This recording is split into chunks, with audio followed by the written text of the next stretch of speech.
तेज बारिश हो रही थी। रात का घना अंधेरा था। उस बारिश में एक गरीब सी लड़की बड़े से फार्म हाउस के गेट पर खड़ी रोते हुए मदद मांग रही थी। वह बार बार चौकीदार से कह रही थी, प्लीज मुझे अंदर जाने दो। मेरे पापा को अस्थमा का अटैक आया है, उन्हें डॉक्टर की जरूरत है। अगर अभी मदद नहीं मिली तो वह मर जाएंगे। लेकिन चौकीदार उसे डांटते हुए कह रहा था, तुम्हें एक बार में समझ नहीं आता, दफा हो जाओ यहाँ से। ईशान साहब किसी से नहीं मिलते, ये उनका आराम करने का समय है। लड़की बारिश में पूरी तरह भीग चुकी थी। उसका पूरा शरीर कांप रहा था। वह चारों तरफ देख रही थी और लगातार रो रही थी। उसके पास कोई रास्ता नहीं था, कोई मदद करने वाला नहीं था। वह मन ही मन सोच रही थी कि गरीबी कितनी मजबूर कर देती है इंसान को, अमीरों के दरवाजे पर हाथ फैलाने भेज देती है। वह हाथ जोड़कर गिड़गिड़ाते हुए बोली, प्लीज बस एक बार मेरी बात साहब तक पहुंचा दीजिए। मेरे पापा बहुत बीमार है, अगर टाइम पर इलाज नहीं मिला तो मैं उन्हें खो दूंगी। बादलों की तेज गड़गड़ाहट से वह डरकर चीख भी पड़ी। उसकी हालत देखकर चौकीदार का दिल थोड़ा पसीज गया। उसने नरमी से कहा, ठीक है, तुम यहीं रुको, मैं अंदर जाकर साहब से बात करता हूँ। वह अंदर चला गया। उस वक्त डॉक्टर ईशान नहाकर बाहर आए ही थे और तौलिए से बाल सुखा रहे थे। नौकर ने सारी बात बताई तो ईशान गुस्से में चौकीदार के पास आया और चिल्लाकर बोले, तुम्हें पता है ये मेरा रेस्ट टाइम है, फिर भी मुझे क्यों डिस्टर्ब किया। चौकीदार डरते हुए बोला, सॉरी साहब, पर वह लड़की बहुत परेशान है, उसके पापा को अस्थमा है, वह बारिश में बाहर खड़ी रो रही है। थोड़ी देर सोचकर ईशान ने लापरवाही से कहा, ठीक है, भेजो उसे अंदर। कुछ ही पलों में वह लड़की दौड़ती हुई अंदर आई। वह पूरी तरह भीगी हुई थी, कांप रही थी और डर के मारे बोल भी ठीक से नहीं पा रही थी। ईशान उसे देखकर कुछ पल के लिए रुक गया, उसकी तरफ देखता ही रह गया। फिर लड़की रोते हुए बोली, प्लीज मेरी मदद कर दीजिए, मेरे पापा को सांस लेने में बहुत दिक्कत हो रही है, अगर अभी इलाज नहीं मिला तो वह मर जाएंगे। उसने फीस के तौर पर अपने कानों की छोटी सी बालियां निकालकर टेबल पर रख दी और बोली, मेरे पास बस यही है, प्लीज यही रख लो, लेकिन मेरे पापा को बचा लो। ईशान ने शरारती मुस्कान के साथ कहा, मुझे ये सब नहीं चाहिए। लड़की रोते हुए बोली, आप जो चाहे ले लो, बस मेरे पापा को देख लो, उन्हें कुछ हो गया तो मैं जी नहीं पाऊंगी। कुछ देर बाद ईशान कपड़े बदलकर तैयार हुआ और लड़की के साथ निकल पड़ा। गाड़ी से मेन रोड तक गए, फिर बारिश में पैदल चलते हुए उसके झोंपड़ी वाले घर तक पहुंचे। टूटी फूटी झोंपड़ी में पहुंचकर ईशान ने उसके पापा को देखा, स्टेथोस्कोप से चेक किया और एक इंजेक्शन निकाला। फिर वह लड़की की तरफ देखकर बोला, अगर ये इंजेक्शन लग गया तो इन्हें आराम मिल जाएगा। लड़की खुश होकर बोली, प्लीज लगा दीजिए। तभी ईशान ने कहा, लेकिन मेरी एक शर्त है। वह 2 कदम आगे बढ़ा और बोला, तुम्हें मुझसे 1 महीने की शादी का कॉन्ट्रैक्ट करना होगा। 1 महीने तक मेरी बीवी बनकर रहना होगा और बीवी के सारे फर्ज निभाने होंगे। 1 महीने बाद मैं तुम्हें तलाक दे दूंगा और तुम्हें अच्छी रकम भी दूंगा। अगर तुमने हाँ कहा तभी मैं ये इंजेक्शन लगाऊंगा, वरना नहीं। अब जल्दी फैसला करो। लड़की के पैरों तले जमीन खिसक गई। वह कांपते हुए अपने पापा की तरफ देखने लगी। उसके पास सोचने का वक्त नहीं था, कोई रास्ता नहीं था, बस एक ही चीज थी, अपने पापा की जान बचाना। उसे हर हाल में अपने पापा को बचाना था, भले ही उसे खुद को दांव पर क्यों ना लगाना पड़ता। ठीक है, मैं तैयार हूँ, प्लीज मेरे पापा को अभी इंजेक्शन लगा दीजिए। ये कहते हुए मीशा की आवाज कांप रही थी। उसने अपने दिल पर पत्थर रखकर ये बात कही, क्योंकि इस वक्त उसके सामने अपनी इज्जत, डर या भविष्य नहीं, बल्कि सिर्फ अपने पापा की जान थी। उनके चेहरे का पीला पड़ता रंग और उखड़ती सांसें उसके दिल को चीर रही थी। तभी ईशान ने हल्की सी मुस्कान के साथ एक कोरा कागज उसकी तरफ बढ़ाया। उसकी मुस्कान में कोई हमदर्दी नहीं थी, बल्कि एक अजीब सी शक्ति छुपी हुई थी। इस पर साइन करो, उसने ठंडी और हुक्म भरी आवाज में कहा। मीशा ने हैरानी से उसकी तरफ देखा। वह कुछ समझ नहीं पा रही थी, ये सब इतनी तेजी से क्यों हो रहा है। ईशान ने बिना रुके कहा, अभी तुम सवाल जवाब करने की हालत में नहीं हो। तुम्हारा बाप मौत के कगार पर खड़ा है, अगर इन्हें बचाना है तो फौरन इस कागज पर साइन करो, बाकी की कानूनी बातें हम बाद में देख लेंगे। वह हाथ में इंजेक्शन लिए उसके सामने खड़ा था, मानो हर सेकंड की कीमत उसी के हाथ में हो। वहीं पास खड़ा नौकर चुपचाप मीशा की तरफ कागज और पेन बढ़ा रहा था। मीशा के हाथ कांप रहे थे, दिल जोर जोर से धड़क रहा था, लेकिन उसके पास कोई और रास्ता नहीं था। उसने जल्दी से उस कागज पर साइन कर दिए, बिना ये सोचे कि उसका अंजाम क्या होगा। अगले ही पल ईशान ने उसके पापा को इंजेक्शन लगा दिया। कुछ ही देर में उनके चेहरे पर थोड़ी जान लौट आई और उनकी सांसें धीरे धीरे नॉर्मल होने लगी। ये देखकर मीशा ने राहत की सांस ली। जब उसके पापा की हालत सुधर गई तो ईशान उसकी तरफ मुड़ा। उसकी आंखों में कोई नरमी नहीं थी। भूलना मत, कल हमारी शादी होगी, कॉन्ट्रैक्ट मैरिज, उसने साफ और सख्त शब्दों में कहा। मीशा कुछ बोल पाती उससे पहले ही वह आगे बोला, अगर तुमने कोई चालाकी या होशियारी दिखाने की कोशिश की तो तुम मेरा वह खतरनाक रूप देखोगी कि तुम्हारी रूह तक कांप उठेगी। मुझे धोखा देने वाले लोग बिल्कुल पसंद नहीं है, वह दांत पीसते हुए बोला।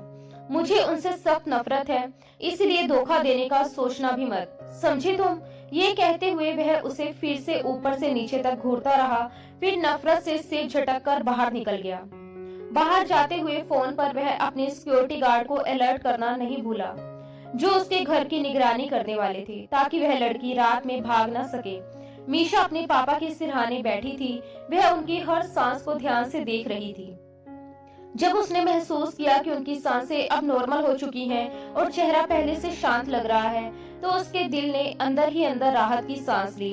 उसकी आंखें नम हो गई और उसने खामोशी से भगवान का शुक्रिया अदा किया कि उसके पापा खतरे से बाहर हैं। उस पल उसके लिए यही सबसे बड़ी खुशी थी। लेकिन मीशा ये नहीं जानती थी कि जिस कोरे कागज पर उसने बिना सोचे समझे साइन किए थे, वही कागज उसकी जिंदगी की सबसे बड़ी मुसीबत बन चुका है। उस एक साइन ने उसे ऐसे रिश्ते और हालात में बांध दिया था जिनसे निकलना अब इतना आसान नहीं होने वाला था। उधर कहीं बहुत दूर एक घर से आवाज आ रही थी, फातिमा, फातिमा, कहाँ हो तुम, जरा सुनो। सकीना बेगम ने अपनी नवासी को ऊंची आवाज में पुकारा। उनकी आवाज में हुक्म भी था और बेचैनी भी। फातिमा ये आवाज सुनते ही तुरंत उनके पास आ गई। जी नानी, मैं यही हूँ, उसने सिर झुकाकर कहा। 20 साल की जवान लड़की फातिमा नानी के इस बड़े और आलीशान घर में आकर खुद को इस हवेली की बहू बनने के सपने देखने लगी थी। उसकी चाहत थी कि वह इस हवेली के इकलौते वारिस ईशान मलिक से शादी करे, जो अपनी नानी की बेहद लाडली थी। कभी यह सपना उसे बहुत करीब लगता था, लेकिन अब ये सब बीती हुई बातें जैसा लगने लगा था, क्योंकि ईशान उनसे काफी दूर हो चुका था।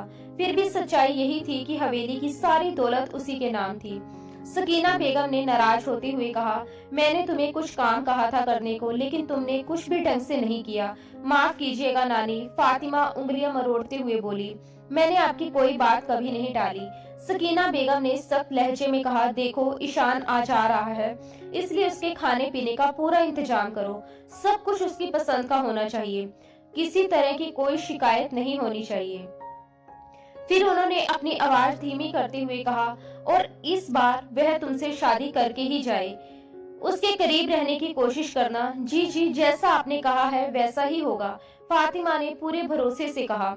इस बार ईशान मुझसे शादी करके ही जाएगा, सकीना बेगम ने चेतावनी देते हुए कहा।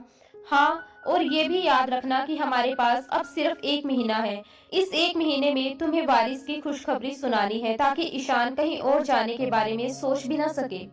फातिमा पूरे यकीन के साथ बोली, मैं उसे अपने हुस्न और मोहब्बत के जाल में इतना डुबो दूंगी कि उसकी जुबान पर सिर्फ मेरा ही नाम होगा।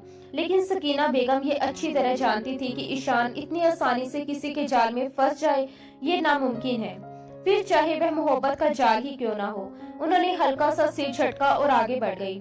उधर मीशा अपने बीमार बाप को साथ लेकर घर छोड़कर वहां से भागने की कोशिश कर रही थी, लेकिन वह ज्यादा दूर नहीं जा पाई। ईशान के आदमियों ने उसे पकड़ लिया।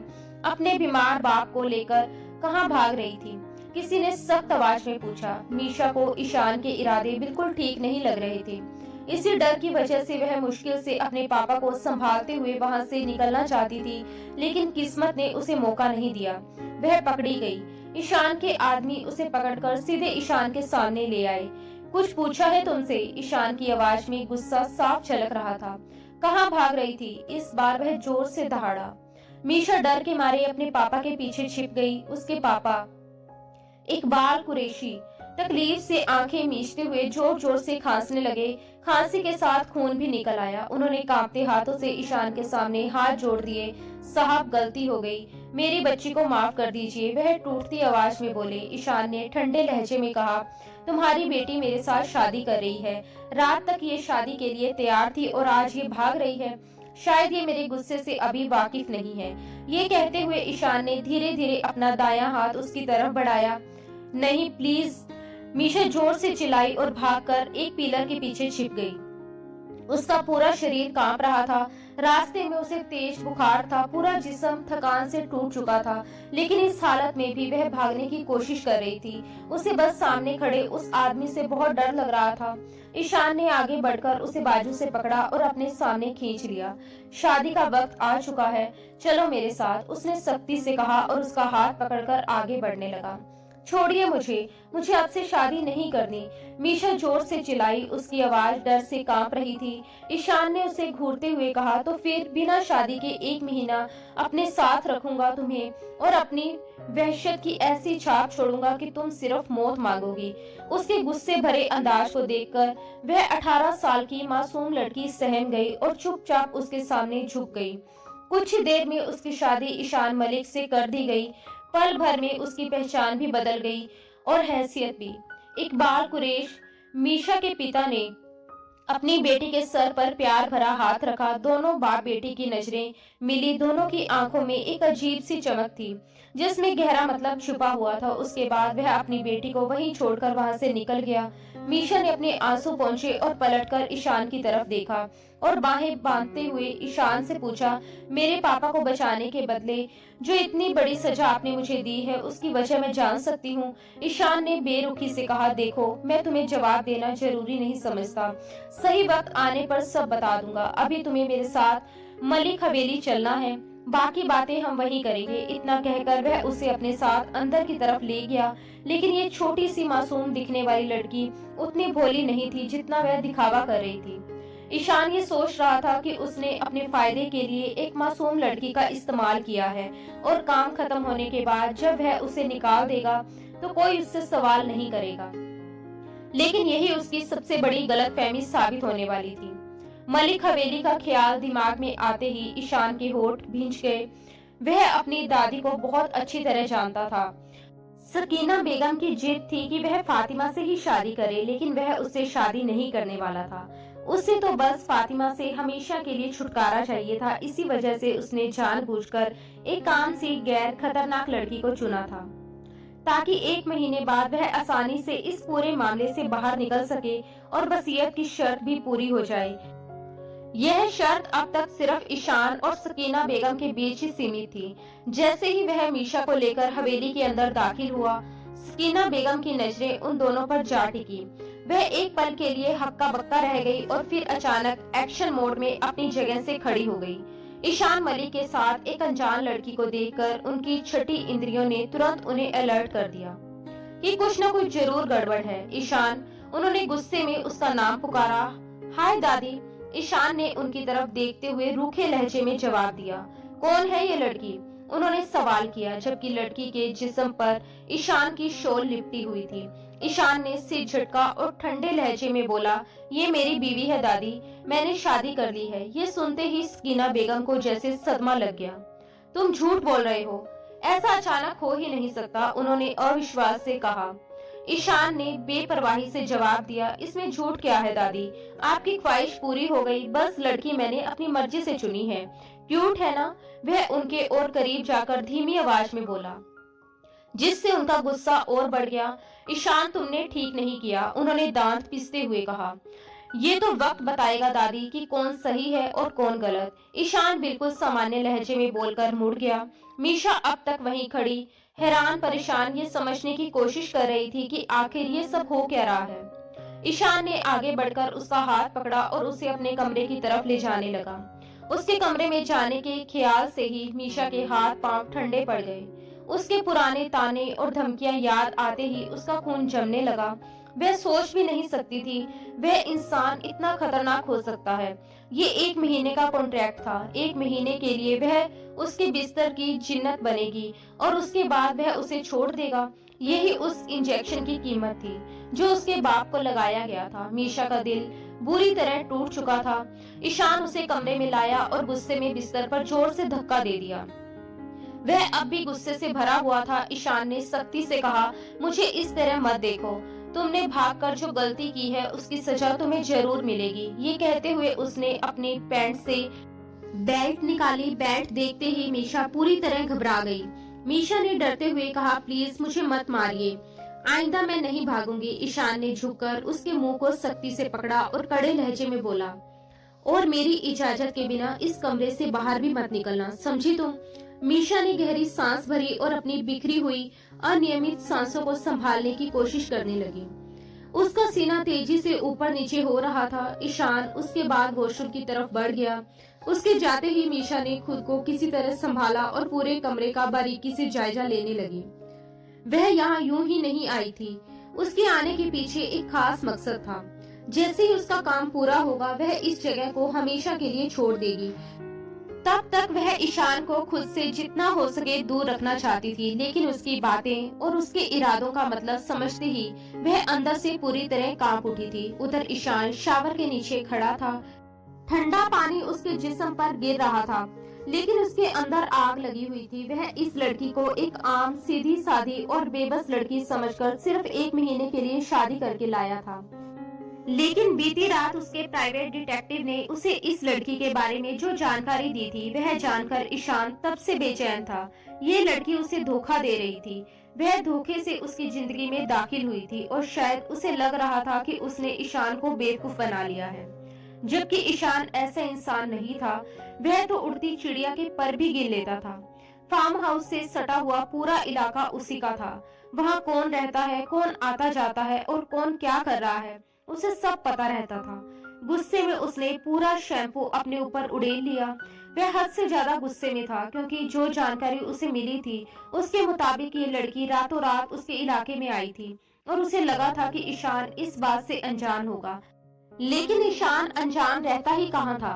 वह तो एक टिश्यू तक खरीदता था तो उसका ब्रांड चेक करता था। यहाँ तो वह इस लड़की को अपनी जिंदगी में शामिल कर चुका था, भले ही सिर्फ 1 महीने के लिए ही सही, लेकिन वह उसकी बीवी बनकर उसकी हवेली में रहने वाली थी। जिस बाप के खातिर वह ये शादी करके उसके साथ आई थी, वह बाप एक ही रात में ठीक हो गया था।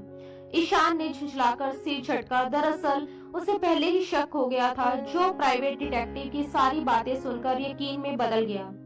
ईशान को अच्छी तरह पता था कि उसने उसके बाप को जो इंजेक्शन लगाया था वह किस चीज का था। उसने गुस्से में दीवार पर जोर से मुक्का मारा, लेकिन एक बात अब भी साफ नहीं थी, वह लड़की आखिर कौन थी, उसे धोखा क्यों दे रही थी। ईशान को सब कुछ जानना था और वह इतनी आसानी से बताने वाली नहीं थी।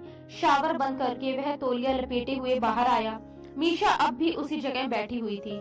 ये देखकर ईशान को हैरानी हुई। उसे उम्मीद थी कि वह जिस भी मकसद से आई है यूं चुपचाप नहीं बैठेगी, लेकिन वह बार बार उसे गलत साबित कर रही थी। उसे बाहर आते देख मीशा फिर से घबरा गई और डरती हुई उसकी तरफ देखने लगी। इतनी देर वह यही सोचती रही थी कि कैसे इस आदमी को अपने करीब आने से रोके, लेकिन उसे कोई रास्ता समझ नहीं आ रहा था। अपने मकसद को पूरा करने के लिए वह इस शख्स को खुद को सौंपने तक के लिए तैयार हो गई थी। उसका दिल पूरी तरह धड़क रहा था। ईशान ने सिगरेट का पैकेट उठाया, सामने रखे सोफे पर बैठ गया, एक सिगरेट निकाली और उसे सुलगा लिया। उसने धुएं को हवा में छोड़ते हुए सामने बैठी उस डरी सहमी लड़की को सीधी बेपरवाह नजरों से देखा। हाँ, वह घबरा रही थी, क्योंकि अब उसे इसी आदमी के साथ रहना था, सिर्फ एक शादी के चलते, और ये शादी किसी गहरे छुपे हुए राज की वजह से हुई थी। जब ईशान सिगरेट खत्म करके बेड के पास आया तो वह लड़की डर के मारे पीछे हट गई। उसके चेहरे पर साफ घबराहट झलक रही थी, लेकिन ईशान बिना रुके बेड पर घुटने टेक कर बैठ गया और धीरे धीरे उसकी तरफ बढ़ने लगा, जैसे कोई अपने शिकार की तरफ बढ़ता है। तैयार हो जाओ, कहते हुए उसने तकिया उठाकर जमीन पर फेंक दिया। मीशा का दिल इतनी तेज धड़क रहा था कि उसे लगा वह अभी फट जाएगा। उसका पूरा शरीर डर से अकड़ गया था। ईशान ने ठंडी आवाज में कहा, तुम्हें पता है ना, 1 महीने तक तुम्हें मेरे साथ हस्बैंड वाइफ वाला रिश्ता निभाना है, और मेरा मूड तो ऐसा है कि हर रात तुम्हें अपना प्यार दूं। ये सुनकर मीशा और ज्यादा सहम गई।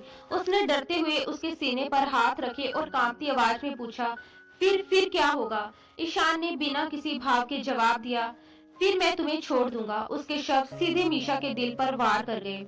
अगर मैं प्रेग्नेंट हो गई तो? ये सवाल मीशा के दिमाग में आया, लेकिन वह उसे बोल नहीं पाई।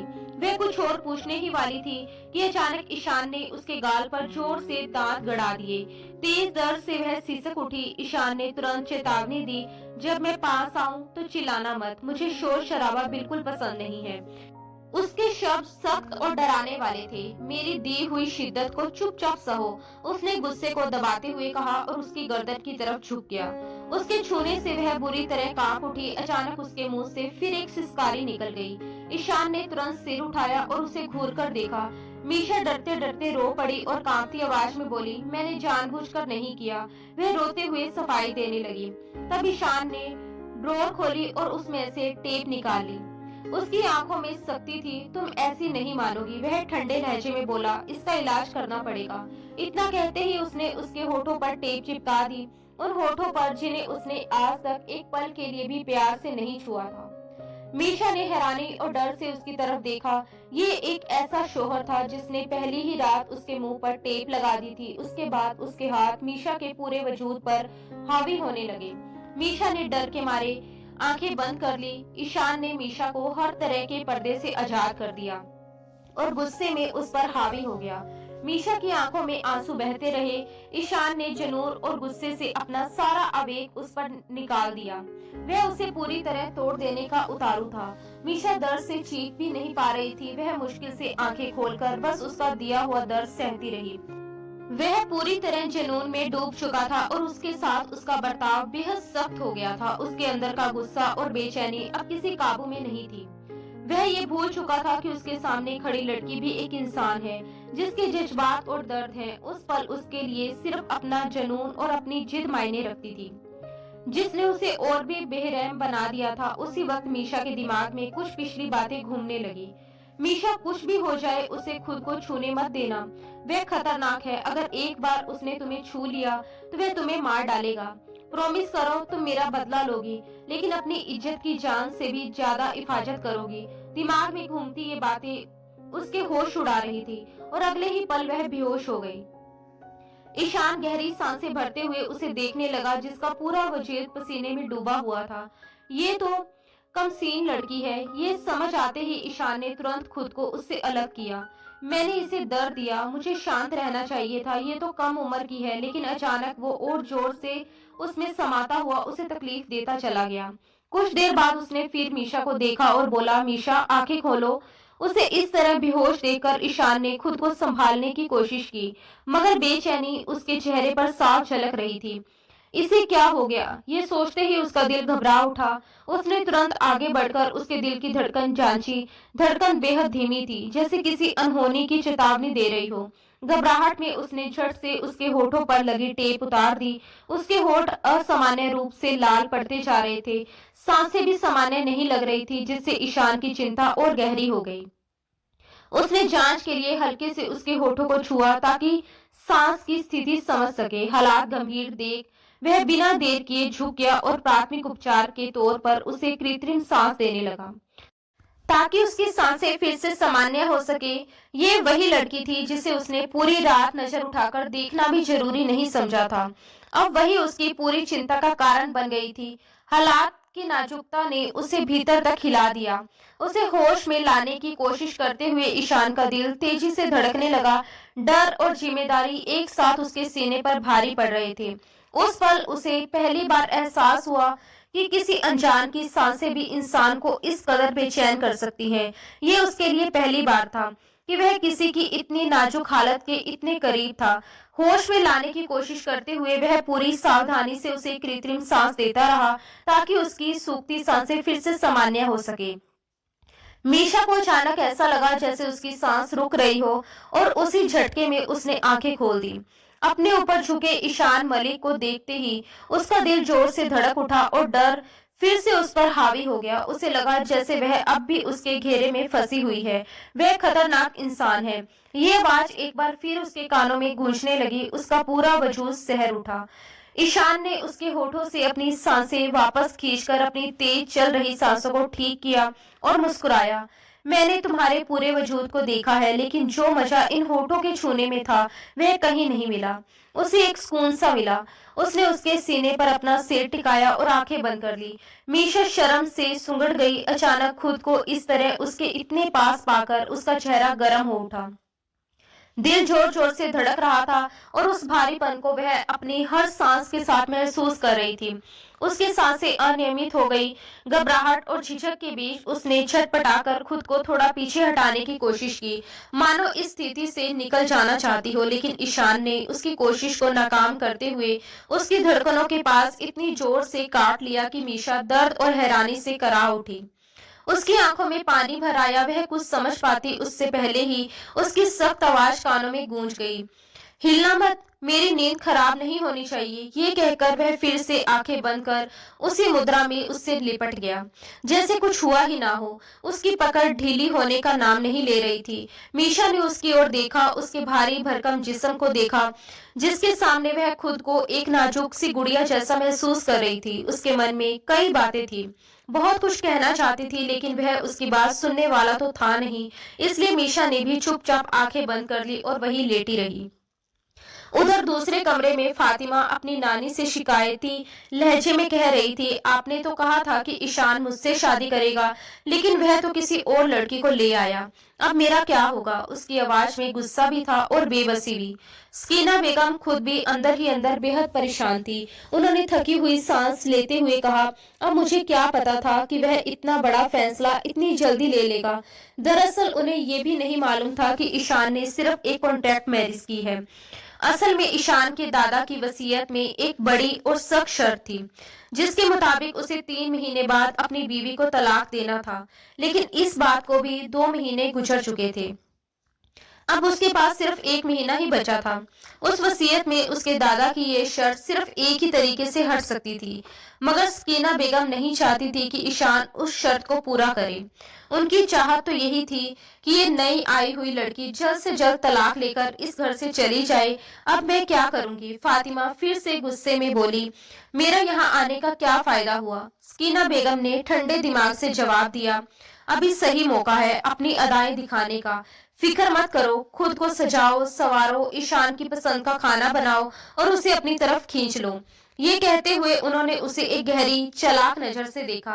फातिमा अब नए नए प्लान बनाने लगी। ईशान डॉक्टर था और इन दिनों लीव पर था, लेकिन फातिमा को ऐसी चाल चलनी थी कि उसे कुछ भी पता ना चल सके, क्योंकि वह बहुत होशियार था। इसलिए फातिमा को सोच समझकर हर कदम उठाना था। अगली सुबह मीशा पूरी तरह तैयार होकर ड्रेसिंग रूम से बाहर निकली ही थी कि ईशान की सख्त आवाज ने उसे वहीं रोक दिया। वहीं रुक जाओ। उसके कदम जैसे जमीन में गड़ गए। दिल तेज धड़कने लगा। ईशान उसके करीब आया और उसकी नजर सीधे उसकी गर्दन पर चली गई, जहां पिछली रात के बने उसके सख्त निशान अब भी साफ दिख रहे थे। उसने होंठ भींच लिए और जैसे ही उसकी नजर मीशा के जालीदार दुपट्टे पर पड़ी, उसका गुस्सा और भड़क उठा। इस हाल में बाहर जाओगी? उसकी आवाज में झुंझलाहट और हुक्म दोनों थे। आईने में खुद को देखते ही मीशा शर्म से लाल हो गई। उसकी उंगलियां अनायास ही अपनी गर्दन की तरफ बढ़ी। वह जानती थी कि इन निशानों को छुपाना आसान नहीं है। अलमारी से शॉल निकालो, ईशान ने सपाट लहजे में कहा। मीशा चुपचाप अलमारी की तरफ बढ़ी और थोड़ी देर बाद परेशान होकर बोली, यहाँ तो सिर्फ मर्दों वाले शॉल है। तो क्या हुआ, एक ले लो, वह लापरवाही से बोला और वहीं खड़े खड़े खुद पर परफ्यूम छिड़कने लगा। मीशा ने ब्राउन रंग का एक शॉल निकाला और खुद पर अच्छी तरह लपेट लिया। फिर हल्का सा मुंह बनाकर उसकी तरफ देखा और दिल ही दिल उसे कोसने लगी कि ऑनलाइन कपड़े मंगवा सकता था पर शॉल नहीं। तभी ईशान बोला, मैंने ऑनलाइन ऑर्डर कर दिया है, तुम्हारी कुछ जरूरी चीजें और शॉलें भी मंगवा ली हैं। तब तक तुम यही मेरी शॉल ओढ़ोगी। ये कहते हुए वह उसके करीब आया और अपने हाथों से शॉल को उसके चारों तरफ और अच्छे से लपेटने लगा। वह उसकी आंखों में झांककर बात करता रहा। मीशा पहले तो शर्म से सिर झुकाती चली गई, लेकिन उसका इस तरह बेसुध होकर उसे देखना वह नोट कर रही थी। खुद भी अनजाने में उसकी आंखों में देखने लगी। कुछ पल यूं ही गुजर गए। दोनों आसपास का होश भूलकर एक दूसरे में खो से गए थे। चलो बाहर आ जाओ, अचानक ईशान ने चेहरा मोड़ते हुए कहा। किसी को पता नहीं चलना चाहिए कि तुम्हारी असली पहचान क्या है। जैसा मैंने समझाया था वैसा ही बर्ताव करना। और ये कहकर वह आगे बढ़ गया। मीशा मन ही मन सोचने लगी, मेरी पहचान तो तुम्हें भी पता नहीं चलेगी ईशान, फिर किसी और को क्या पता चलेगी। दोनों आगे पीछे सीढ़ियां उतरते हुए नीचे आ रहे थे और उन्हें इस तरह एक साथ आता देखकर सकीना बेगम के दिल पर जैसे छुरियां चल गई। उसी पल ईशान ने मीशा का हाथ थाम लिया। मीशा ने हैरानी से उसकी तरफ देखा लेकिन उसने हाथ नहीं छुड़ाया। ईशान उसी तरह उसका हाथ थामे नीचे उतरा। ये देखकर फातिमा के अंदर जलन की आग और भड़क उठी। ईशान ने सबको एक साथ हेलो कहा और वहीं बैठ गया। मीशा ने भी सबकी तरफ देखकर धीमे से हेलो कहा और चुप हो गई। तुम्हारा क्या नाम है? सकीना बेगम ने दिखावटी मुस्कुराहट के साथ पूछा, जबकि उनके दिल में क्या चल रहा था ये ईशान अच्छी तरह जानता था। जी मीशा, उसने धीमे से जवाब दिया। तुम्हारे माँ बाप का भी तो कुछ नाम होगा, कोई परिवार होगा। ये सवाल ईशान को निशाना बनाकर किया गया। मीशा ने गुस्सा पीकर खुद को संभाला। वह बहादुर थी और जवाब देना जानती थी, लेकिन वह ईशान की जिंदगी में एक मासूम लड़की बनकर आई थी, इसलिए फिलहाल चुप रहना जरूरी था। इसकी पहचान ईशान से है। ईशान ने सपाट और सख्त लहजे में कहा, और आप सबके लिए इतना जानना ही बहुत है। उसकी बात सुनकर सकीना बेगम गुस्से के मारे दांत पीसकर रह गई। यह दिखने में तो खानदानी नहीं लग रही। सकीना बेगम ने एक और जहरीला ताना मारा। ये सुनते ही ईशान की गहरी खुली नजरें सीधे उन पर जा टिकी। कमरे का माहौल एक पल में सख्त हो गया। जरूरी नहीं कि खानदानी दिखने वाला हर कोई खानदानी ही हो, वह कड़े स्वर में बोला। अक्सर खानदानी लोग भी अंदर से काफी घटिया निकल आते हैं। उसके शब्द सीधे दिल पर वार कर रहे थे। ये कहकर उसने मीशा की तरफ देखा और आदेश देते हुए कहा, मेरे वापस आने तक तुम कमरे में ही रहोगी, बाहर नहीं निकलना। जो भी चाहिए होगा रूम तक पहुंचा दिया जाएगा। वह उसकी तरफ झुका, बड़े सलीके और अपनता से उसकी शॉल को ठीक किया और फिर पीछे हट गया।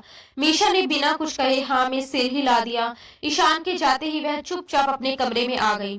दरवाजा बंद किया, शॉल उतारकर एक तरफ रख दी और फिर दुपट्टा भी उतारकर अलग रख दिया, मानो अब किसी दिखावे की जरूरत ही ना हो। उधर ईशान अपने लैपटॉप पर उसकी हर हरकत देख रहा था। वह जानबूझकर उसे कमरे में अकेला छोड़कर आया था, क्योंकि वह जानना चाहता था कि इस शादी का असली मकसद आखिर है क्या। कमरे में मीशा अब अलमारी खोलकर उसमें झांक रही थी। तभी वहां से एक चाबी निकालते हुए उसने ईशान के होश उड़ा दिए। वह चाबी हाथ में लेकर सीधे एक बड़ी सी तस्वीर के पास जाकर खड़ी हो गई। भारी फ्रेम में ईशान पूरे रोब के साथ खड़ा था। एक हाथ जेब में डाले मीशा ने पास पड़ी कुर्सी उठाई और पूरी ताकत से तस्वीर पर दे मारी। फ्रेम चकनाचूर होकर जमीन पर बिखर गया। ईशान हैरान होकर ये सब देखता रह गया। अगले ही पल उसने हॉस्पिटल की तरफ जा रही गाड़ी रुकवा दी, क्योंकि लैपटॉप पर आगे का सीन देखकर अब वह खुद को रोक नहीं सकता था। कमरे में मीशा तस्वीर को लापरवाही से एक तरफ रख चुकी थी और अब उसके पीछे छिपे लॉकर पर उसकी नजर टिक गई। कांपते हाथों से उसने चाबी लगाकर लॉकर घुमाया। उसकी आंखों से आंसू लगातार बहते चले जा रहे थे। इसी वजह से तो वह आज यहाँ थी। सब कुछ खो देने के बाद इस हवेली तक पहुंची थी। मेन लॉक खुला, फिर अंदर का लॉक 2-3 बार एक खास नंबर से घुमाने पर वह भी खुल गया। उसने अपने गालों पर बहते आंसू को जोर जोर से पहुंचा और लॉकर को पूरी तरह खोल दिया। तभी पीछे से गुस्से में डूबी ईशान की आवाज गूंजी, तुम्हें इस लॉकर का कैसे पता चला? मीशा कुछ और कर पाती उससे पहले ही उसके चेहरे का रंग सफेद पड़ गया। कदमों की आहट अब बहुत करीब थी। वह सांस रोके खड़ी रह गई, पलटकर देखने की हिम्मत नहीं जुटा पा रही थी। ईशान बिल्कुल उसके पीछे खड़ा था। उसने अचानक उसके कान की लो को दांतों तले सख्ती से दबा लिया। मीशा ने होठों को दांतों में दबाकर अपनी चीख का गला घोट लिया। क्या ढूंढ रही हो यहाँ?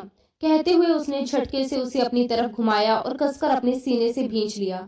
मीशा तो पत्थर बनी खड़ी थी। वह पकड़ी जा चुकी थी और वह भी इतनी जल्दी। वह हर रात उसकी शिद्दत सह नहीं सकती थी, इसलिए आज ही सब कुछ खत्म करके यहाँ से निकल जाना चाहती थी। लेकिन अब वह ईशान के हाथों पकड़ी जा चुकी थी। अब ईशान उसके साथ क्या करेगा, इसी सोच से उसके हाथ पैर ठंडे पड़ने लगे।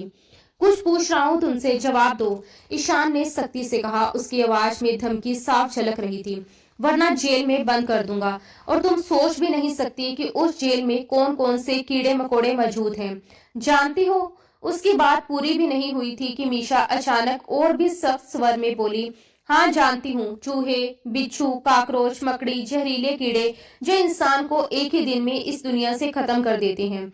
वह बिना किसी डर के उसकी आंखों में आंखें डालकर बोल रही थी। उसका ये निडर अंदाज देखकर ईशान एक पल को हैरान रह गया। कौन हो तुम? ये सवाल उसके मुंह से लगभग फिसल गया, जिस पर मीशा के होठों पर तंजिया मुस्कान उभर आई। ईशान मलिक, मशहूर डॉक्टर, जिसके पास अपने डिटेक्टिव हैं, वह व्यंग्य से बोली। फिर भी यह नहीं जान सका कि जिससे वह शादी कर रहा है वह कौन है। उसकी बात सुनकर ईशान 2 कदम पीछे हटा। क्या कहना चाह रही हो तुम? साफ साफ कहो। उसके माथे पर बल पड़ गए। तभी मीशा हल्के से हंसते हुए उसके कान के करीब आई और धीमे लेकिन जहरीले लहजे में बोली, बताया तो भी मार दोगे? नहीं बताया तो भी मार दोगे? तो अच्छा है ना, मार दो। तुम सारी जिंदगी इसी गम में जलते रहो कि मीशा थी कौन। उस पल ईशान को उसकी आंखों में अपने लिए सिर्फ जहर नजर आया। ये कोई आम लड़की नहीं थी, ये उसकी दुश्मन थी। लेकिन कौन, वह समझ नहीं पा रहा था। उसका ध्यान जरा सा भटका और उसी पल मीशा ने पास पड़ा गुलदस्ता उठाकर पूरे जोर से ईशान के सर पर दे मारा। उसके कदम लड़खड़ा गए और वह पीछे हटा। खून की एक पतली लकीर उसके माथे से निकलकर आंख के पास से होती हुई गाल पर बहने लगी। ईशान की आंखों में सिर्फ हैरानी थी। वह नाजुक सी लड़की इतनी नफरत से भरी हुई उसके सामने खड़ी थी कि उसने उस पर इतना जबरदस्त वार कर दिया। मीशा ने उसे देखते हुए फिर से गुलदस्ता उठाया और एक बार फिर उस पर वार करना चाहा, लेकिन इस बार ईशान ने उसका हाथ थामकर रोक लिया। वह पूरी ताकत लगा रही थी, जबकि ईशान उसका हाथ पकड़े उसे घूर रहा था। उसने गुलदस्ते को उसके हाथ से छीनकर दूर दीवार की तरफ दे मारा और फिर उसकी गर्दन में अपनी बाहें लपेटते हुए उसकी पीठ को अपने सीने से लगा लिया। गले पर दबाव बढ़ा तो मीशा की सांस रुकने लगी। मीशा ने खुद को छुड़ाने की पूरी कोशिश की, लेकिन वह उसकी पकड़ से निकल नहीं पा रही थी। तभी उसने नजरें झुकाई और पूरी ताकत से अपनी कोहनी ईशान की पसली में दे मारी। ईशान दर्द से कराहता हुआ एकदम पीछे हटा। मीशा के आंसू बह निकले। वह सिर हिलाते हुए टूटी सी आवाज में बोली, आज नहीं मिस्टर ईशान, आज नहीं। आज तुम्हारा हिसाब खत्म होगा।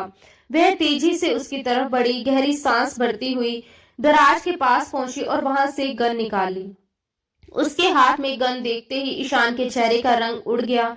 मीशा, गन नीचे करो, उसके मुंह से निकला। आज उसे अफसोस हो रहा था कि उसने दराज में गन क्यों रखी थी। हरगिज नहीं। वह दहकते हुए बोली, आज इस गन से गोली चलेगी। आज मीशा इकबाल कुरैशी नहीं मरेगी। आज नहीं मरेगी कुरैशी खानदान की बेटी। आज ईशान मलिक मरेगा, शाहों का बेटा, मलिक खानदान का इकलौता वारिस। उसकी नफरत भरी आवाज ईशान को जला रही थी। मीशा कुरैशी, सारा कुरैशी। ईशान परेशान सा उसे देखने लगा। क्या सारा कुरैशी से तुम्हारा कोई कनेक्शन है? इसी बीच वह पिस्तौल उसकी तरफ ताने हुए लोकर का लॉक फिर खोलने लगी। ईशान ने उसे रोका नहीं। वह जानता था कि वह जो कर रही है उसके पीछे कोई वजह है। ये लोकर उसका था भी नहीं, ना ही वह इसके बारे में कुछ जानता था। लोकर खुला तो उसने अंदर से एक छोटा सा बॉक्स निकाला। बॉक्स देखते ही मीशा रो पड़ी। इससे कितनी यादें जुड़ी थी। उसने बॉक्स खोला, उसमें से एक चैन निकाली जिसके आगे एस और आई चमक रहे थे। उसे हाथ में थामे वह सिसकने लगी। ईशान हर कड़ी जोड़ने की कोशिश कर रहा था। वह कौन थी, यहाँ क्यों थी? बॉक्स से एक खत और उसके साथ एक यूएसबी ड्राइव निकली। जानते हो इस बॉक्स में क्या है? वह जहर भरे लहजे में बोली, तुम्हारी मौत का फरमान। इसमें तुम्हारी फांसी का पूरा इंतजाम करके गई है सारा कुरैशी। अब तुम्हें कोई नहीं बचा सकता। सारा का नाम सुनते ही ईशान को सब समझ आने लगा। वह सारा कुरैशी की रिश्तेदार थी। सारा कुरैशी, मीशा कुरैशी दोनों बहनें थी। उनके नैन नक्श एक जैसे थे। हाँ, मीशा दहाड़ उठी। सारा कुरैशी की बहन, जिसे तुम लोगों ने जानवरों की तरह मार डाला, उस पर जुल्म की हद कर दी। क्या गलती थी मेरी बहन की? बस यही कि वह तुमसे प्यार करती थी। तुम सब ने मिलकर उसे मार डाला। तुम सब कातिल हो मेरी मासूम बहन के। उसकी आंखों में आग थी। जी चाहता है कि 6 की 6 गोलियां तुम्हारे अंदर उतार दूं, लेकिन नहीं, तुम्हें पुलिस के हवाले करूंगी। तुम्हें फांसी होगी, फांसी। वह अपने गाल बेदर्दी से रगड़ते हुए कठोर स्वर में बोली। इससे पहले कि वह कुछ और करती, ईशान ने उसका पिस्तौल वाला हाथ ऊपर कर दिया। दोनों ने जोर लगाया। पिस्तौल अपनी अपनी तरफ खींचने की कोशिश करते रहे। मीशा पूरी ताकत लगा रही थी और ईशान सावधानी बरत रहा था कि कहीं गोली मीशा को ना लग जाए। और तभी अचानक गोली चल गई। मीशा ने पथराई आंखों से उसे देखा। ईशान के चेहरे पर एक क्षणिक मुस्कान थी। वह लड़खड़ाकर पीछे हटा, गोली उसके बाजू को छूकर निकल गई थी। गोली की आवाज सुनते ही स्कीना बेगम दौड़ती हुई उनके कमरे में आ पहुंची। अंदर का नजारा देखते ही स्कीना बेगम डर के मारे सहर गई। ईशान को एक पल के लिए समझ ही नहीं आया कि क्या करे, जबकि मीशा अब भी उसी तरह ईशान पर पिस्तौल ताने खड़ी थी।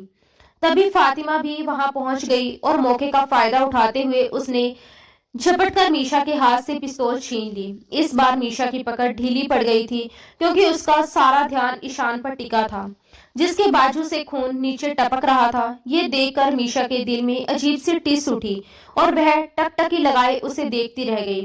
फातिमा ने पिस्तौल का मुंह मीशा की तरफ मोड़ दिया। गोली चलाओ फातिमा, मार दो इस लड़की को, स्कीना बेगम रोते हुए चीख पड़ी।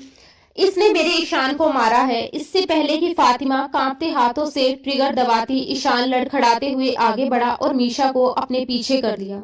ये देखकर मीशा हैरान रह गई। खबरदार, वह दर्द से तड़पते हुए बोला। जो किसी ने मेरी बीवी की तरफ आंख उठाकर भी देखा, जान ले लूंगा मैं उसकी। वह एक बाजू से दूसरे बाजू को थामे खड़ा था। ईशान, इसने तुम पर गोली चलाई है, तुम्हें मारना चाहा और तुम इसे बचा रहे हो? स्कीना बेगम ने सदमे में पूछा। ये हमारा आपसी मामला है, ईशान ने सख्ती से कहा। एक नहीं 10 गोलियां भी मेरे सीने में उतार दे, कोई इसे कुछ नहीं कहेगा। ये गन मुझे दो। उसने गुस्से में फातिमा से पिस्तौल ले ली। उसके बाजू में अब भी खून बह रहा था, जिसे देखकर मीशा से रहा नहीं गया और वह अपना दुपट्टा उसके बाजू पर लपेटने के लिए आगे बढ़ी, क्योंकि वह और ज्यादा पत्थर दिल नहीं बन सकती थी। वह उन जैसी नहीं बन सकती थी। लेकिन ईशान ने गुस्से में अपना बाजू उसके हाथ से छुड़ा लिया और पिस्तौल पकड़ते हुए बोला, आप दोनों यहाँ से जाइए। ये कहते हुए वह एक तरफ बैठ गया। ईशान, तुम्हें गोली लगी है, तुम्हें डॉक्टर की जरूरत है बेटा, चलो मेरे साथ। स्कीना बेगम आगे बढ़ी तो उसने उनका हाथ झटक दिया। मुझे पता है आपको मेरी कितनी फिक्र है, जाइए यहाँ से, वह ऊंची आवाज में बोला। स्कीना बेगम हैरानी से फातिमा को देखती हुई बाहर चली गई और फातिमा भी मुंह बनाते हुए कमरे से निकल गई। ईशान ने एक नजर परेशान सी खड़ी मीशा पर डाली और धीमी आवाज में बोला, तुम्हें जो चाहिए यहाँ से लेकर जा सकती हो। कहते हुए वह अपनी शर्ट के बटन खोलने लगा, लेकिन उसे महसूस हो रहा था कि वह बेहोशी के करीब है। उसे पता था कि अगर जख्म पर वक्त रहते दवा नहीं लगी तो हालात बिगड़ सकते हैं। उसके हाथ कांप रहे थे, बटन ठीक से नहीं खुल पा रहे थे। मीशा को यकीन नहीं हुआ कि उसकी पहचान जानने के बाद भी वह उसे जाने को कह रहा है। 3 बटन ही खुले थे कि उसकी सांस फूलने लगी और आंखों के आगे अंधेरा छाने लगा। मीशा सब कुछ भूलकर आगे बढ़ी, उसकी शर्ट का आखिरी बटन खोला और शर्ट को उसके जिस्म से अलग कर दिया। ईशान ने हैरानी से आंखें खोली। जाओ यहाँ से मीशा, वह धीमे से बोला। इस मौके का फायदा उठाओ, वरना मैं ठीक हो गया तो तुम्हें कहीं नहीं जाने दूंगा, कैद कर लूंगा। ये कहते हुए उसने उसका हाथ थामकर हल्का सा अपनी तरफ खींचा। ये सुनकर मीशा के दिल की धड़कनें तेज हो गई। मेरे अंदर इंसानियत आज भी जिंदा है ईशान, वह भराई आवाज में बोली। मैं किसी मरते हुए इंसान को इस हाल में छोड़कर नहीं जा सकती, चाहे कुछ भी हो जाए। ये कहकर वह अपना दुपट्टा फाड़ते हुए उसके जख्म पर कसकर बांधने लगी। ईशान गहरी सांसें भरते हुए आंखें बंद करने लगा तो मीशा घबरा गई। ईशान, ईशान, आंखें खोलो, वह परेशान होकर बोली। उसने मुश्किल से आंखें खोली। फर्स्ट एड बॉक्स कहाँ है? तुम्हें हॉस्पिटल लेकर जाना होगा, प्लीज उठो। इस वक्त वह बिल्कुल भी उस मीशा जैसी नहीं लग रही थी जो कुछ देर पहले उसके खून की प्यासी थी। ईशान ने ना में सिर हिलाया, आंखें बंद की और उसके अंदर एक अजीब सा सुकून उतर गया। ये जानकर कि सामने खड़ी लड़की को उसकी फिक्र है। यही सोचते हुए उसने अपने होश और हवास खो दिए।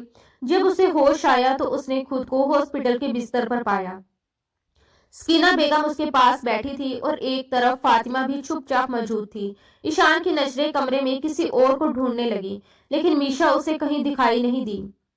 ईशान, कैसे हो आप? स्कीना बेगम ने रोते हुए पूछा। मीशा कहाँ है? ईशान के मुंह से मीशा का नाम सुनते ही स्कीना बेगम ने बुरा सा मुंह बना लिया। उस लड़की ने तुम्हें गोली मारी है और तुम अब भी उसी के बारे में पूछ रहे हो? हैरत है मुझे तुम पर, वह नाराजगी से बोली। लेकिन ईशान ने उनकी बात अनसुनी कर दी। तुम उसे भूल जाओ और अपनी फिक्र करो, अपना ख्याल रखो, मुझे तुम्हारी जरूरत है, फातिमा ने प्यार जताते हुए कहा। ईशान ने आंखें मूंद ली। दिल ही दिल से सोचता रहा, काश मुझे पहले पता चल जाता कि तुम सारा की बहन हो तो ना मैं तुमसे शादी करता और ना तुम्हें अपने दिल में जगह देता। तकलीफ से उसने आंखें बंद कर ली। उसकी यादों में सारा लौट आई। ईशान की बहुत अच्छी दोस्त जो उसे पसंद करती थी, इसी शहर के हॉस्टल में रहती थी। वह ईशान पर दिलो जान से फिदा थी। शुरू में ईशान ने उसे ठुकरा दिया था, जिस पर सारा ने खुदकुशी करने की कोशिश की थी।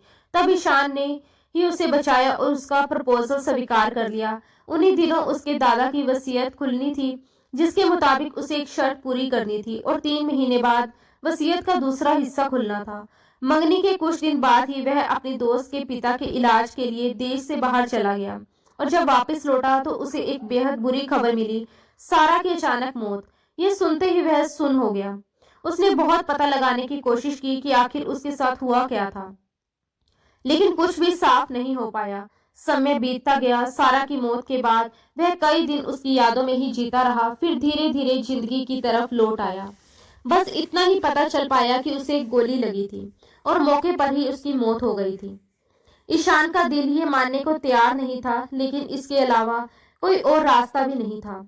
सारा की मौत को 2 महीने हो चुके थे और ठीक 2 महीने बाद ही उसकी जिंदगी में मीशा आई, जिसने सब कुछ हिला दिया। हॉस्पिटल से डिस्चार्ज होने के बाद उसने मीशा को ढूंढने की कोई कोशिश नहीं की। वह कहाँ चली गई उसे कुछ पता नहीं था। दिल ने उसे चाहा था, सारा उसकी दोस्त थी और हमेशा दोस्त की तरह ही उसने उसे चाहा, लेकिन मीशा में कुछ अलग था। शायद वह उसे अपना दिल दे बैठा था और वह बिना कुछ कहे, बिना कोई सफाई दिए उसे छोड़कर चली गई थी।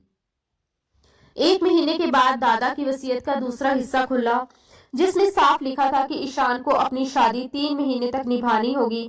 अगर इन 3 महीनों में उसकी पत्नी गर्भवती हो जाती है और हवेली को वारिस देती है तो शादी कायम रहेगी, वरना ये रिश्ता खत्म समझा जाएगा। वसीयत के मुताबिक सब कुछ ईशान के नाम हो चुका था। वह जानता था कि दादा ने ये अजीब शर्त सिर्फ उसकी शादी के लिए रखी थी। गहरी सोच में डूबा वह सिर झुकाकर उठा और ज्यादा देर इंडिया में रुके बिना अमेरिका चला गया, अपनी ट्रॉमा सर्जरी की फेलोशिप पूरी करने। पूरे 2 साल बाद जब वह इंडिया वापस लौटा तो स्कीना बेगम उसे देखकर बहुत खुश हो गई। उनका मन तो यही कर रहा था कि वह बस सामने बैठा रहे और वह उसे जी भरकर प्यार से निहारती रहे। मुझे आपकी तबीयत ठीक नहीं लग रही, ईशान ने उनका ब्लड प्रेशर चेक करते हुए कहा। उसके चेहरे पर साफ चिंता झलक रही थी। तुम 2 साल तक मुझसे दूर रहे, अपनी शक्ल तक नहीं दिखाई। अब तो मेरा मन करने लगा था कि मैं इस दुनिया से ही चली जाऊं, वह दुखी स्वर में बोली।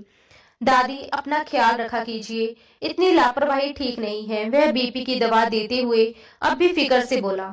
अब मेरी बस एक ही ख्वाहिश बची है, तुम्हारा घर बसा हुआ देख सकूं, तुम्हारे बच्चों को अपनी गोद में खिला सकूं। लगता है ये अरमान अधूरा ही रह जाएगा। स्कीना बेगम की आवाज में उदासी घुल गई। उनकी बात सुनते ही ईशान का दिल बेकाबू हो उठा और मीशा की याद उसके जहन में ताजा हो गई। उसे वह रात याद आ गई जो उसने मीशा के साथ गुजारी थी। उसके जाने के बाद उसने किसी दूसरी लड़की की तरफ आंख उठाकर भी नहीं देखा था। वह उसकी बीवी थी, उसका जुनून थी, उसके दिल में बसी हुई थी। इन तमाम यादों के बावजूद वह आज भी नहीं जानता था कि उसकी बीवी इस वक्त कहाँ है। आप दवा टाइम से लिया कीजिए दादी, उसने फिर उनकी बात बीच में काटते हुए कहा। अब तो फातिमा की भी शादी हो गई है। ईशान, मेरे बच्चे, तुम भी शादी कर लो, मुझे जीते जी ये खुशी दिखा दो, दादी ने फराई आवाज में कहा। दादी, आप अच्छी तरह जानती है कि मैं मीशा की जगह किसी और को नहीं दे सकता, उसने दिल पर पत्थर रखकर साफ लहजे में कहा। स्कीना बेगम चुपचाप उसे देखती रह गई। अपने किए पर उन्हें पछतावा होने लगा। उन्हें ईशान के साथ की गई अपनी पुरानी ज्यादतियां याद आने लगी। वक्त जैसे थम सा गया था। ईशान ने फिर से अस्पताल ज्वाइन कर लिया था। अब वह अपने फार्म हाउस पर बिल्कुल नहीं जाता था, क्योंकि वहां जाते ही मीशा की पुरानी यादें उसके दिल में घर कर लेती थी। वह आगे बढ़ना चाहता था, लेकिन 2 साल गुजर जाने के बावजूद वह आज भी उसी मोड़ पर खड़ा था जहां मीशा उसे छोड़कर चली गई थी। एक दिन वह अपने अस्पताल से बाहर निकल ही रहा था कि अचानक एक लड़की भागती हुई उसके पास आई। वह वहीं रुक गया। प्लीज मेरी मदद कीजिए डॉक्टर, इस बच्चे को चेक कर लीजिए, वह रोते हुए बोली। क्या हुआ इस बच्चे को? ईशान परेशान हो उठा। बच्चे को देखकर उसे लगा उसकी उम्र 1 साल से कुछ ज्यादा होगी, मगर वह बिल्कुल शांत था। उसकी आंखें बंद थी। पता नहीं ये आंखें ही नहीं खोल रहा। आप डॉक्टर हैं, प्लीज मेरी मदद कीजिए, वह हाथ जोड़कर मिन्नत करने लगी। ठीक है, आप रोइए मत, बच्चे को मुझे दे दीजिए, ईशान ने कहा। जैसे ही उसने बच्चे को गोद में उठाया, उसके दिल में एक अजीब सी कशिश सी उठी। उसका मन किया कि वह उस बच्चे को अपने सीने से कसकर लगा ले, मगर उसने अपने जज्बात पर काबू पाया और बच्चे को लेकर तुरंत अस्पताल के अंदर दाखिल हुआ। उसने बच्चे को सीधे बच्चों के वार्ड में ले जाकर उसकी सांसें चेक की, जो बिल्कुल नॉर्मल थी। नब्ज और दिल की धड़कन भी सामान्य थी। हर तरह से जांच के बाद भी बच्चा पूरी तरह ठीक लग रहा था, जैसे गहरी नींद में सो रहा हो। ईशान ने हल्के से बच्चे के गाल को छुआ, प्यार से थपकी दी और उसे जगाने की कोशिश की। तभी बच्चे ने हलचल की और धीरे से आंखें खोल दी। उसकी आंखें देखते ही ईशान का दिल धक से रह गया। वह आंखें बिल्कुल मीशा जैसी थी। एक पल में उसकी सारी यादें ताजा हो गई। वह अनायास पीछे हटा, तभी बच्चा उसे देख मुस्कुरा दिया और अपने छोटे छोटे हाथ उसकी तरफ बढ़ाकर उसका हाथ थामना चाहा। ईशान ने जब अपना मजबूत हाथ उसके नन्हे से हाथ में दिया तो बच्चा खिलखिलाकर हंस पड़ा। पीछे खड़ी लड़की के चेहरे पर भी सुकून भरी मुस्कान आ गई। वह पल बेहद खूबसूरत था। लड़की ने चुपके से अपना मोबाइल निकाला और उस नजारे की एक तस्वीर खींच ली। फिर मोबाइल वापस पॉकेट में रख लिया।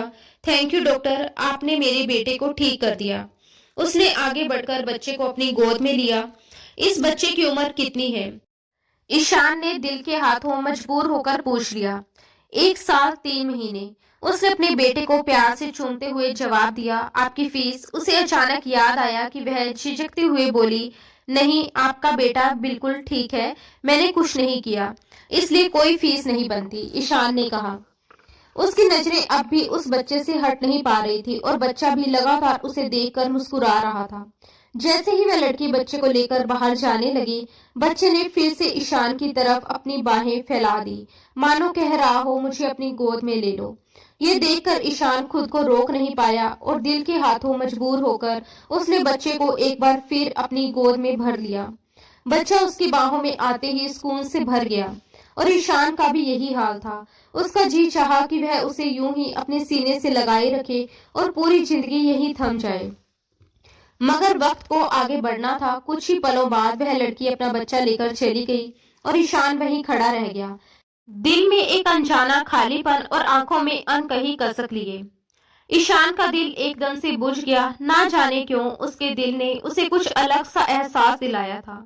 वह बेकाबू होकर पीछे मुड़ा और उस लड़की का पीछा करने लगा। बहुत एहतियात से उसने अपनी गाड़ी उसके पीछे लगा ली। वह लड़की टैक्सी में थी और ईशान की गाड़ी उसी टैक्सी के पीछे चल रही थी। कुछ देर बाद टैक्सी एक बड़े से बंगले के सामने जाकर रुकी। वह लड़की बच्चे को गोद में लिए अंदर की तरफ बढ़ गई। ईशान काफी देर तक यूं ही गाड़ी में बैठा रहा। उसे खुद पर हैरानी हो रही थी कि वह क्यों एक अनजान लड़की का पीछा करता हुआ यहाँ तक आ गया। उसे ये हरकत गैर जिम्मेदार न लग रही थी। तभी अचानक मौसम ने करवट बदली और तेज आंधी के साथ मूसलाधार बारिश शुरू हो गई। वह सिर झटकते हुए गाड़ी वापस मोड़ने ही वाला था कि उसकी नजर गेट पर लगी नेम प्लेट पर पड़ गई। नाम पढ़ते ही वह बुरी तरह चौंक गया। कुरैशी हाउस। उसके दिल की धड़कनें बेकाबू हो गई। वह फौरन गाड़ी से उतरा और बारिश में भीगता हुआ नेम प्लेट के पास गया। उसे लगा शायद अंधेरे और बारिश की वजह से उसकी आंखों ने धोखा खा लिया हो, मगर नहीं, वहां साफ साफ कुरैशी हाउस लिखा था। इसका मतलब साफ था, ये मीशा का घर था। जिस सच्चाई से वह खुद को सालों से दूर रखे हुए था, आज वही उसके सामने खड़ी थी। ये एहसास होते ही उसकी आंखें भर आई और वह बारिश में भीगते हुए रो पड़ा। अब उसे समझ आ रहा था कि वह बच्चे की तरफ इतना क्यों खींच गया था। उसने कांपते हाथों से बेल बजाई। थोड़ी देर बाद चौकीदार ने गेट खोला। मुझे मीशा कुरैशी से मिलना है। ईशान ने पूरे यकीन के साथ उसका नाम लिया। आप कौन हैं? चौकीदार ने उसे ऊपर से नीचे तक देखते हुए पूछा। बहुत करीबी, ईशान ने भारी आवाज में कहा। जाकर कहिएगा कि ईशान मिलने आया है, वह मना नहीं करेगी। चौकीदार उसे वही इंतजार करने को कहकर अंदर चला गया। वह कुछ पल ईशान ने कैसे काटे वह वही जानता था। हर सेकंड उसे एक एक साल के बराबर लग रहा था। वह बारिश में भीगता, बेचैनी से टहलता, गेट के खुलने का इंतजार करता रहा। आखिरकार गेट खुला और चौकीदार ने उसे अंदर आने का इशारा दिया। ईशान धड़कते दिल के साथ धीरे धीरे अंदर दाखिल हुआ। वह पूरी तरह भीग चुका था। सामने बड़े से हॉल में मीशा खड़ी थी। उसका चेहरा दूसरी तरफ था। ईशान ने गहरी सांस ली और उसे पलटते हुए देखता रहा। उसकी आंखों में आंसू थे और होठों पर हल्की सी मुस्कान। बहुत बुरी हो तुम लड़की। वह सीने पर हाथ रखते हुए बोला। चाहने वालों को कोई यूं तड़पाता है? मीशा ने मुंह फेरे फेरे अपने होठ भींच लिए। 2 साल, 1 महीना, 8 दिन, 40 घंटे और 32 सेकंड। वह टूटे हुए दर्द के साथ बोली। इतना वक्त तुम मुझसे दूर दूसरे देश में रहे, तब नहीं याद आया कि कौन बुरा है? उसकी आवाज में शिकायत भी थी और अपनापन भी। तुम छोड़कर गई थी, मैं नहीं, ईशान ने कहा। उसके सामने खड़ी उस हसीन सूरत को देखते ही उसके दिल में तूफान मच गया। उसका मन किया कि वह आगे बढ़कर उसे अपनी बाहों में भर ले। तो क्या मैं हमेशा हमेशा के लिए चली गई थी? मीशा ने तंज भरी नजरों से उसे देखा। क्या मैं इस दुनिया से चली गई थी कि वापस आना नामुमकिन हो गया था? ईशान का हाथ अनजाने में उसके होठों की तरफ बढ़ा, मगर मीशा ने उसे झटक दिया। मत छुए मुझे, वह रूठे लहजे में बोली। आपने तो एक बार भी मुझे ढूंढने की कोशिश नहीं की। शुक्र है कि जान छूट गई। ये कहकर वह पलट गई और ईशान वहीं खड़ा रह गया, भीगा हुआ, टूटा हुआ और पहली बार अपनी गलती को पूरी तरह महसूस करता हुआ। ईशान ने अचानक उसकी कमर में हाथ डालते हुए उसे अपनी तरफ खींच लिया। मीशा सीधा उसके सीने से जा लगी। दोनों एकटक एक दूसरे को देखते रह गए, जैसे वक्त वहीं ठहर गया हो। उनके दिल एक ही ताल पर धड़क रहे थे और नजरों में बरसों से दबी वह प्यास थी जो आज भी खत्म होने का नाम नहीं ले रही थी। तू मुझे अपनी बहन का कातिल समझती थी, ईशान ने शिकायत भरे लहजे में कहा। मीशा ने गहरी सांस ली और सच उसके सामने रख दिया। मैं सच्चाई जान गई थी। सारा ने यूएसबी में एक वीडियो रिकॉर्ड करवाया था। आप यहाँ नहीं थे। उसी दौरान वह किडनैप हुई थी, उसके साथ ज्यादती हुई और फिर उसने खुदकुशी कर ली। उसे कोई गोली नहीं लगी थी। मरने से पहले उसने मेरे लिए एक वॉइस मैसेज छोड़ा था, जिससे कहा था कि उसकी जान और इज्जत दोनों चली गई हैं और मैं उसे इंसाफ दिलाऊं। मुझे लगा वह आप हैं, जबकि आप तो कुछ जानते ही नहीं थे। आप यहाँ थे ही नहीं। उसकी आवाज भरा गई। उसकी जिंदगी से जुड़े सारे सबूत उसने आपके कमरे के लॉकर में छुपा कर रखे थे। मुझे वहां तक पहुंचना था। वह जिस दरिंदे की बात करती थी, मुझे लगा कि आप हैं, लेकिन असल में वह उस आदमी के लिए कहती थी जिसने उसे अगवा किया था। ईशान ने दुख से सिर झुका लिया। काश मुझे पहले पता होता तो मैं उस शख्स को कड़ी से कड़ी सजा दिलवाता। उसे सजा मिल चुकी है, मीशा ने कहा। सारा को स्केच बनाने का बहुत शौक था। उसने अपने किडनैपर का स्केच बनाकर यूएसबी में सेव किया था। उसी की मदद से असली कातिल पकड़ा गया। वह उसके और करीब सिमट आई। मेरी सजा कब खत्म होगी? ईशान ने दर्द भरी आवाज में पूछा। आई एम सॉरी, मीशा ने दिल बड़ा करते हुए कहा। मैंने आपको बहुत हर्ट किया। ईशान हल्का सा मुस्कुराया, एक शर्त पर। मीशा ने भौहें उठाकर उसे देखा। वह बच्चा कहाँ है? मुझे सच जानना है। उसकी बेचैनी साफ झलक रही थी। मीशा ने होठों पर हल्की सी मुस्कान आई। उसने राफिया को आवाज दी और थोड़ी ही देर में वह छोटे से अली को गोद में लिए सामने आ गई। बच्चा ईशान को थमाकर वह वापिस चली गई। यह वही लड़की थी जो उस दिन बच्चे को अस्पताल लेकर आई थी। ये हमारा बेटा है ईशान, तुम्हारा बेटा अली। ईशान की आंखों से आंसू बह निकले। चलो घर चले, वह भराए हुए मगर प्यार भरे लहजे में बोला। अब मैं अपनी बीवी और अपने बच्चे को ढेर सारा प्यार दूंगा। मीशा ने पीछे खड़े अपने पापा की तरफ देखा। उन्होंने मुस्कुराकर उसे जाने का इशारा किया। मीशा ईशान का हाथ थामे घर की दहलीज पार कर गई। उनका रुख अब मलिक हवेली की तरफ था। स्कीना बेगम छोटे अली से मिलकर जैसे फिर से जी उठी थी। उन्होंने मीशा को दिल से कबूल कर लिया था। अली को सुलाकर जब ईशान मीशा को कमरे में लेकर आया तो 2 साल की तड़प उसकी आंखों में साफ झलक रही थी। वह प्यार जो वक्त भी नहीं मिटा सका था, आज एक दूसरे का साथ पाकर और गहरी हो गई थी। और मीशा ने खुद को पूरे यकीन के साथ उसके हवाले कर दिया, क्योंकि अब वह सिर्फ उसका पति नहीं, उसके दिल की राह का मुसाफिर बन चुका था। दोस्तों, मुझे उम्मीद है कि आपको हमारी आज की कहानी जरूर पसंद आई होगी। अगर कहानी अच्छी लगी हो तो वीडियो को लाइक करना ना भूलें। अगर आप हमारे चैनल पर नए हैं तो चैनल को सब्सक्राइब जरूर करें और नोटिफिकेशन बेल भी दबा दें, ताकि आने वाली हर नई कहानी की अपडेट आपको सबसे पहले मिल सके। धन्यवाद दोस्तों। राधे राधे।